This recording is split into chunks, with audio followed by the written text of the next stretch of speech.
Viewers, ఇవాళ మా ఇంట్లో బిర్యానీ మామూలుగా కాకుండా గ్రీన్ మసాలా పేస్ట్ వేస్ట్ చేశాను. అది ఎలా అంటే పుదీనా, గ్రీన్ చిల్లీ, కొత్తిమీర, అల్లం వెల్లుల్లి పేస్ట్, ఇంకా జీలకర్ర ఇవన్నీ మిక్సీ చేసేయాలి. అప్పుడు మన పేస్ట్ రెడీ అయిపోయినట్టే. తర్వాత కుక్కర్లో కొద్దిగా నెయ్యి and 2 spoons of oil and whole biryani masalas ఉంటాయి కదా, అవన్నీ వేసేసి బాగా ఫ్రై చేసుకోవాలి. తర్వాత ఆనియన్స్, సన్నంగా తరుక్కున్న ఆనియన్స్, అది కూడా ఫ్రై అయ్యాక కరివేపాకు ఇంకా టొమాటో. కరివేపాకు నేను ఫ్లేవర్ కోసం వేస్తాను బిర్యానీలో, లాస్ట్కి టేస్ట్ చాలా బాగుంటుంది.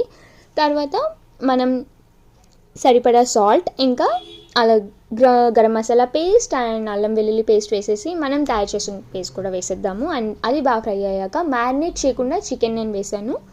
ఆ చికెన్ కూడా బాగా ఫ్రై చేసేసిన తర్వాత అందులో గరం మసాలా ఇంకా కొరియాండర్ పౌడర్ వేసేసి లాస్ట్లో మీరు సరిపడేంత రైస్ అండ్ దానికి సరిపడేంత వాటర్ వేసేసి లాస్ట్లో నిమ్మకాయ పిండుకొని పుదీనా చల్లుకుంటే కుక్కర్ 3 విజిల్స్ వచ్చే వరకు ఆగితే మన యమ్మీ బిర్యానీ రెడీ అయిపోయినట్టే. ఇఫ్